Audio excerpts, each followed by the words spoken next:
नमस्कार, ओम आराधना चैनल में आपका हार्दिक स्वागत है। आइए सुनते हैं श्री सत्यनारायण भगवान की कथा।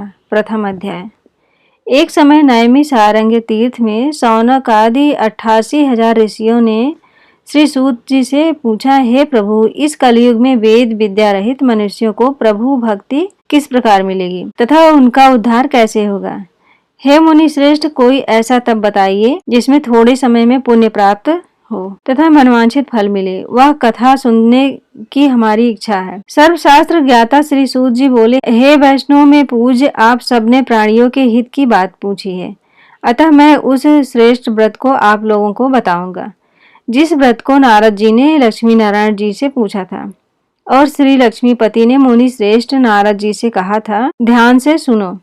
एक समय योगी राज नारद जी दूसरों के हित की इच्छा से अनेक लोकों में घूमते हुए मृत्युलोक में आ पहुंचे। यहाँ अनेक योनियों में जन्मे हुए प्रायः सभी मनुष्यों को अपने कर्मों द्वारा अनेकों दुखों से पीड़ित देखकर सोचा, किस यत्न के करने से निश्चय ही मानवों के दुखों का नाश हो सकेगा। ऐसा मन में सोचकर विष्णु लोक को गए।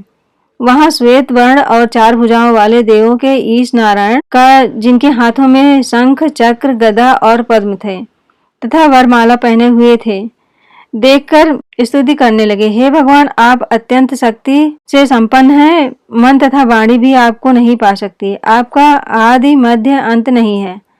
निर्गुण स्वरूप सृष्टि के कारण भक्तों के दुखों को नष्ट करने वाले हो, आपको मेरा नमस्कार है। नारद जी से इस प्रकार की स्तुति सुनकर विष्णु भगवान बोले, हे मुनि श्रेष्ठ, आपके मन में क्या है? आपका किस काम के लिए आगमन हुआ है? निसंकोच कहो। तब नारद मुनि बोले, मृत्युलोक में सब मनुष्य जो अनेक योनियों में पैदा हुए हैं, अपने अपने कर्मों के द्वारा अनेक प्रकार के दुखों से दुखी हो रहे हैं। हे नाथ, मुझ पर दया रखते हो तो बताइए कि उन मनुष्यों के सब दुख थोड़े से ही प्रयत्न से कैसे दूर हो सकते हैं? जी बोले, हे नारद, मनुष्यों की भलाई के लिए तुमने बहुत अच्छी बात पूछी है, जिसके करने से मनुष्य मोह से छूट जाता है। वह मैं कहता हूँ, सुनो। पुण्य देने वाला स्वर्ग तथा मृत्यु लोक दोनों में दुर्लभ एक उत्तम व्रत है। आज मैं प्रेम वश होकर तुमसे कहता हूँ, श्री सत्यनारायण भगवान का यह व्रत अच्छी तरह विधान पूर्वक करके मनुष्य तुरंत ही यहाँ सुख भोग कर मरने पर मोक्ष को प्राप्त होता है। श्री भगवान के वचन सुनकर नारद मुनि बोले, इस व्रत का फल क्या है? क्या विधान है? किसने यह व्रत किया था और किस दिन यह व्रत करना चाहिए?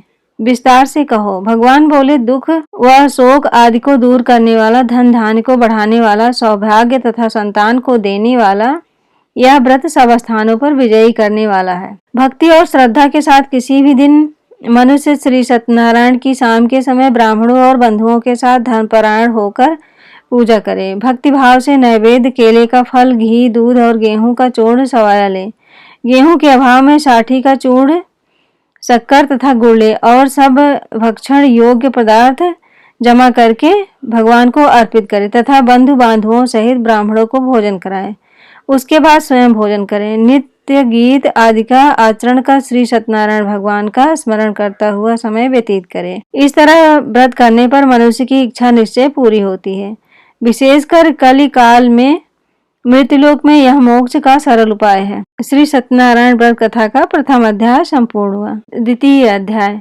सूत जी बोले, हे ऋषियों, जिसने पहले समय में इस व्रत को किया है उसका इतिहास कहता हूँ, ध्यान से सुनो। सुंदर काशीपुरी नगरी में एक अत्यंत निर्धन ब्राह्मण रहता था। वह भूख प्यास से बेचैन हुआ पृथ्वी पर घूमता रहता था। ब्राह्मणों से प्रेम करने वाले भगवान ने ब्राह्मण का रूप धारण कर उसके पास जाकर आदर के साथ पूछा, हे विप्र, नित्य दुखी हुआ पृथ्वी पर क्यों घूमता है? दीन ब्राह्मण बोला, मैं निर्धन ब्राह्मण हूँ, भिक्षा के लिए पृथ्वी पर घूमता हूँ। हे भगवान, यदि आप इसका उपाय जानते हो तो कृपा करके कहो। वृद्ध ब्राह्मण बोला, सत्यनारायण भगवान मनवांछित फल देने वाले हैं, इसलिए हे ब्राह्मण, तू उनका पूजन कर, जिसके करने से मनुष्य सब दुखों से मुक्त होता है। ब्राह्मण को व्रत का सारा विधान बतलाकर बूढ़े ब्राह्मण का रूप धारण करने वाले श्री सत्यनारायण भगवान अंतर्ध्यान हो गए।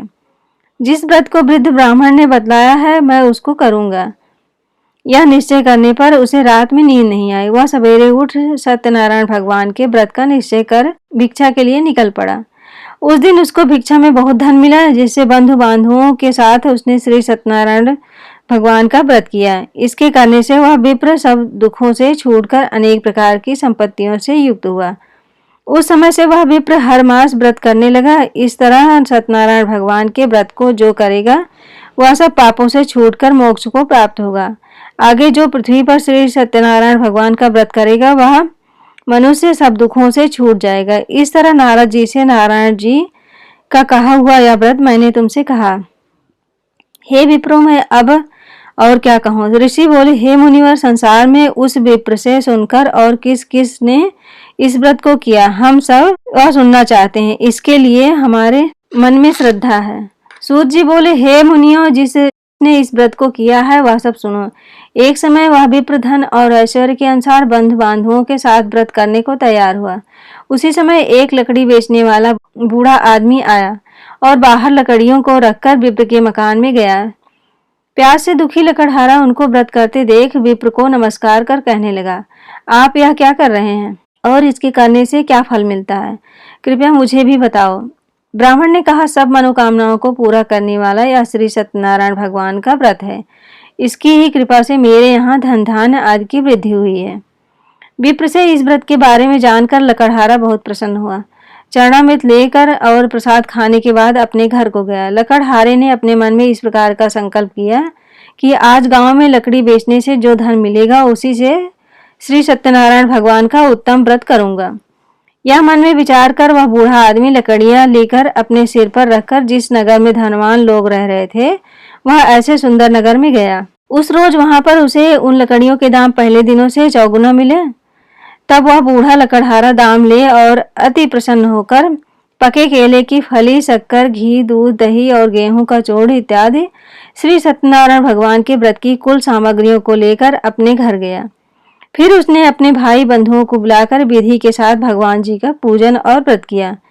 उस व्रत के प्रभाव से वह बूढ़ा लकड़हारा धन, पुत्र आदि से युक्त हुआ और संसार के समस्त सुख भोग कर बैकुंठ को चला गया। श्री सत्यनारायण व्रत कथा का द्वितीय अध्याय संपूर्ण हुआ।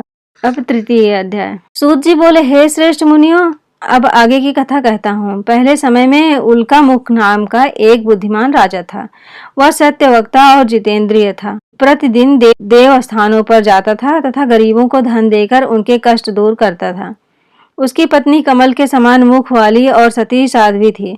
भद्रशिला नदी के तट पर उन दोनों ने श्री सत्यनारायण भगवान का व्रत किया। उस समय वहां एक साधु नामक वैश्य आया। उसके पास व्यापार के लिए बहुत सा धन था। राजा को व्रत करते देखकर वह विनय के साथ पूछने लगा, हे राजन, भक्ति युक्त चित्त ये आप क्या कर रहे हैं? मेरी सुनने की इच्छा है, आप यह मुझे बताइए। राजा बोला, हे साधु, अपने बंधुओं के साथ पुत्रादि की प्राप्ति के लिए एक महाशक्तिवान श्री सत्यनारायण भगवान का व्रत व पूजन किया जा रहा है। राजा के वचन सुनकर साधु आदर से बोला, हे राजन, मुझसे इसका सब विधान कहो। मैं भी आपके कथा अनुसार इस व्रत को करूंगा। मेरे भी कोई संतान नहीं है और इससे निश्चय ही होगी। राजा से सब सुन व्यापार से निवृत्त हो वह आनंद के साथ घर गया। साधु ने अपनी पत्नी से संतान देने वाले उस व्रत का वर्णन सुनाया और कहा, जब मेरे संतान होगी तब मैं इस व्रत को करूंगा। साधु ने ऐसे वचन अपनी पत्नी लीलावती से कहे। एक दिन उसकी पत्नी लीलावती पति के साथ आनंदित हो सांसारिक धर्म में प्रवृत्त होकर श्री सत्यनारायण भगवान की कृपा से गर्भवती हो गई तथा 10वें महीने में उसके एक सुंदर कन्या का जन्म हुआ। दिनों दिन वह इस तरह बढ़ने लगी जैसे शुक्ल पक्ष का चंद्रमा बढ़ता है। कन्या का नाम कलावती रखा। तब लीलावती ने मीठे शब्दों में अपने पति से कहा, जो आपने संकल्प किया था कि सत्यनारायण भगवान का व्रत करूंगा, अब आप इसे करिए। साधु बोला, हे प्रिय, इसके विवाह पर करूंगा। इस प्रकार अपनी पत्नी को आश्वासन दे वह नगर को गया। कलावती पितृ वृद्धि को प्राप्त हो गई। साधु ने जब नगर में सखियों के साथ अपनी पुत्री को देखा तो तुरंत ही दूत को बुलाकर कहा, पुत्री के लिए कोई सुयोग्य वर देखकर लाओ। साधु की आज्ञा पाकर दूत कंचन नगर पहुंचा और वहां पर देखभाल कर लड़की के लिए सुयोग्यवाणी पुत्र को ले आया।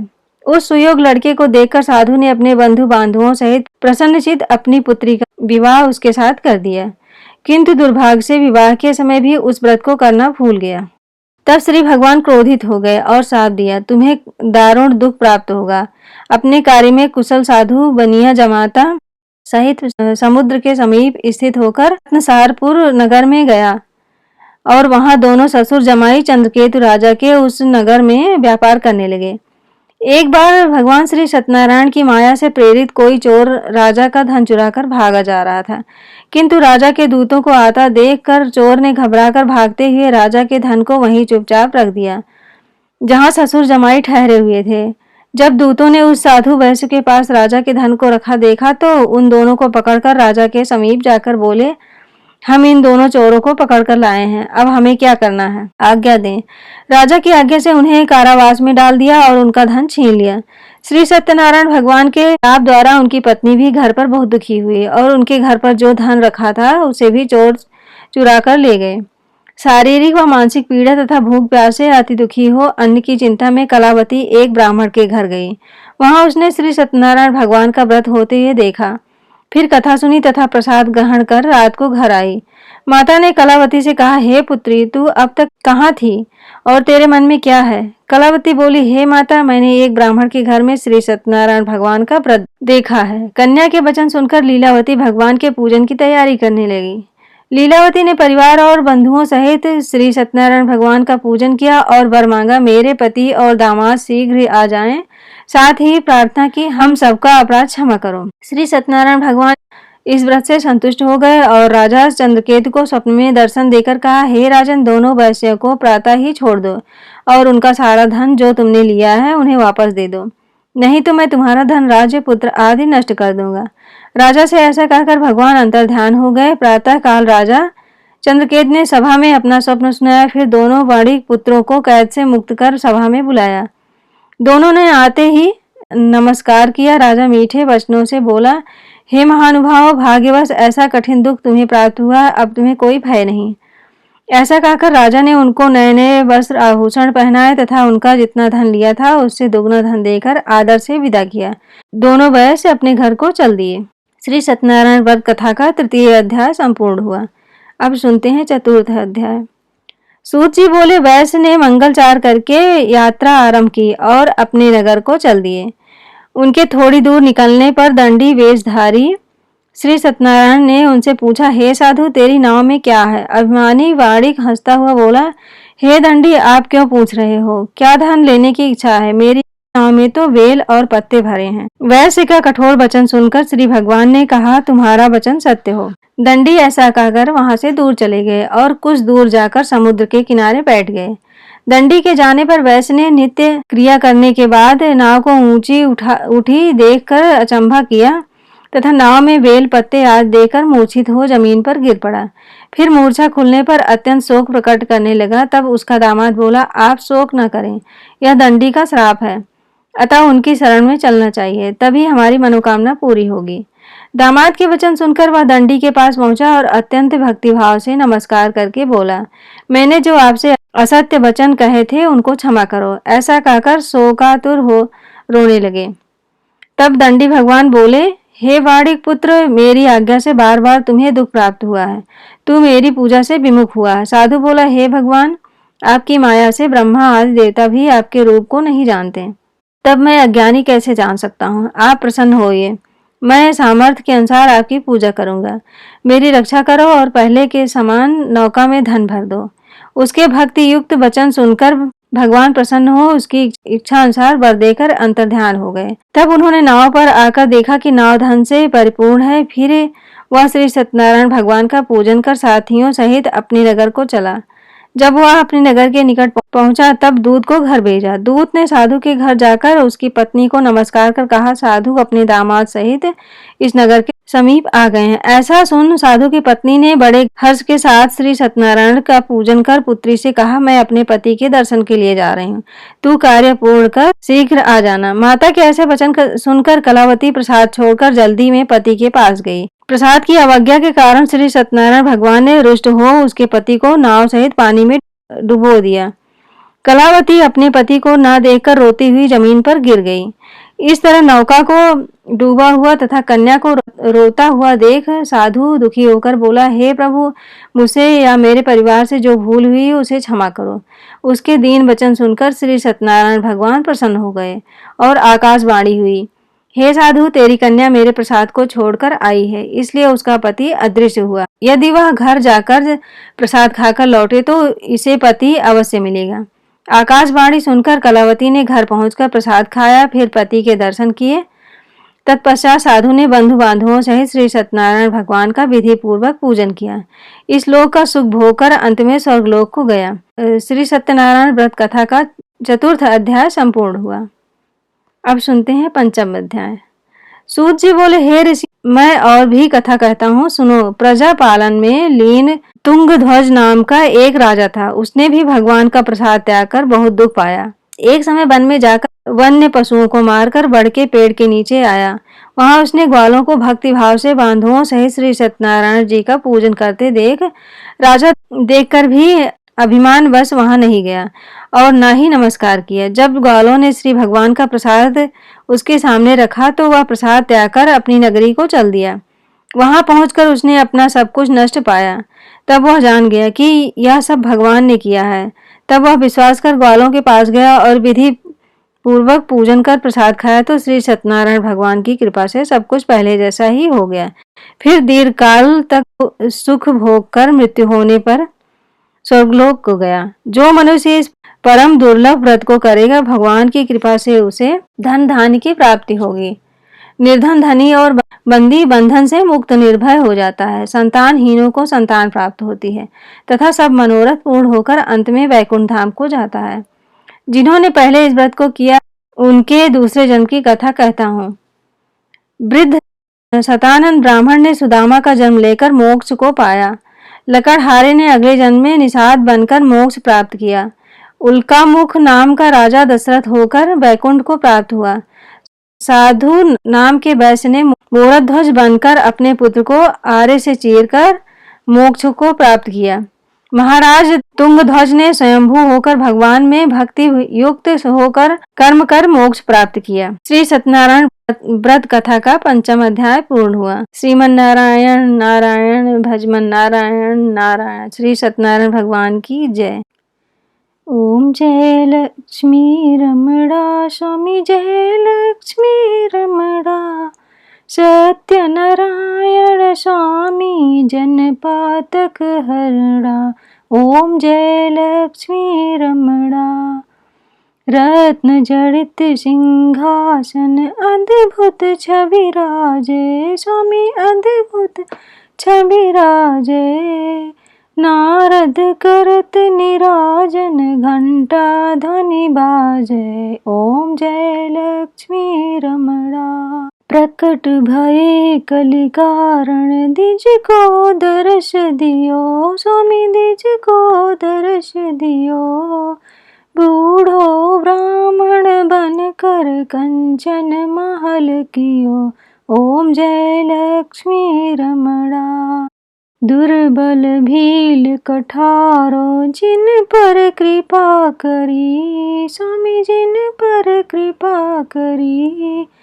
चंद्रचूड़ एक राजा तिनकी विपत हरी। ओम जय लक्ष्मी रमणा।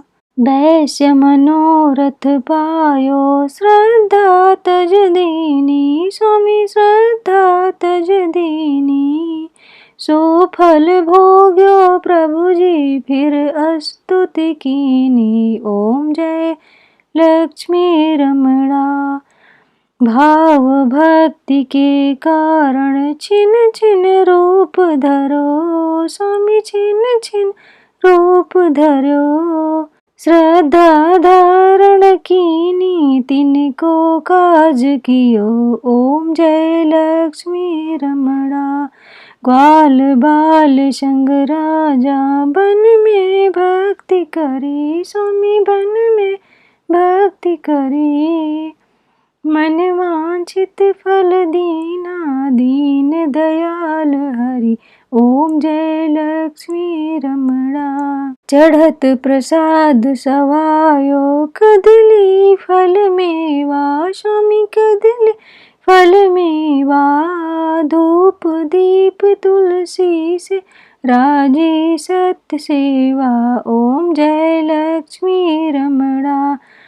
श्री सत्यनारायण स्वामी की आरती जो कोई नर गावे, कहत शिवानंद स्वामी मन वांछित फल पाओ।